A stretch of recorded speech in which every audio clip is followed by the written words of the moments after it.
vamos falar de galpões, porque eu fui estudar para essa conversa aqui e galpões aparecia assim nas manchetes toda hora. Galpões, a necessidade de galpões, a expectativa de que os galpões logísticos batessem um recorde de absorção agora em 2021, também a necessidade, né, dos galpões industriais em função da demanda por entregas rápidas.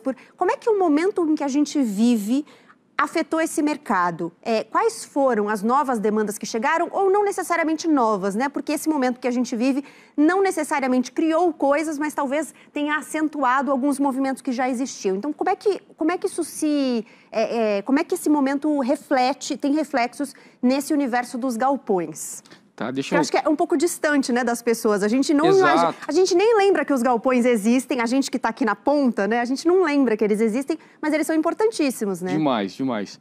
Tem, assim, a gente contrata, a gente forma muitos profissionais e quando eles ingressam na empresa, eles não têm ideia que existe um mercado tão sofisticado por trás, né, nesse desenvolvimento. Então, por exemplo,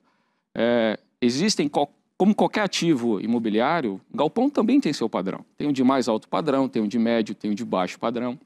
E esse mercado de mais alto padrão, ele está em desenvolvimento há pouco mais de uma década aqui no país. Vou dar números aqui para que o público comece a entender.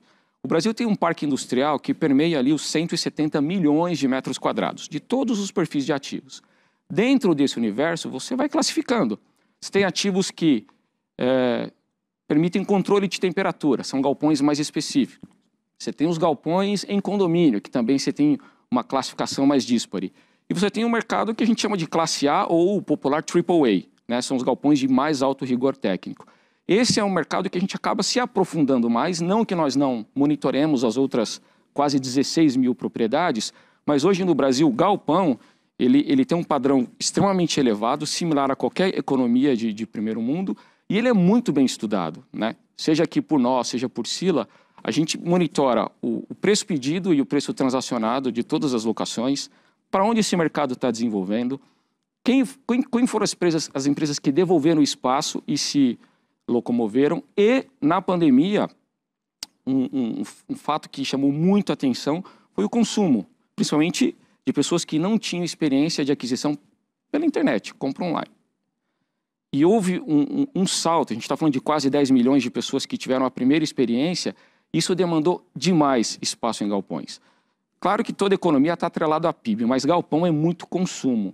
E houve um excesso de consumo, tanto que o ano passado, um ano extremamente desafiador, né, um ano extremamente desafiador para todo mundo, foi o melhor ano no mercado de galpões desde que ele passou a ser monitorado. O volume de locações permeou os 2 milhões e 600 mil metros quadrados. Então, um número extremamente elevado.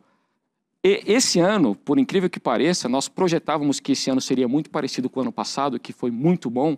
Houve um crescimento de 40% impulsionado pelo e-commerce e toda a sua cadeia. Esse ano a gente está com os números coletados para o segundo trimestre, e esse ano já é um ano melhor, por exemplo, que o ano de 2019. E deve superar o ano de 2020, todo o volume que a gente já monitora e que deve ser concretizado em locação. Então, assim, é um momento único para o mercado e o galpão ele tem esse papel, principalmente no e-commerce, agora muito em pauta, de entregar o produto no menor tempo possível. E esse é um segmento que tem impulsionado demais esse setor, Gabi.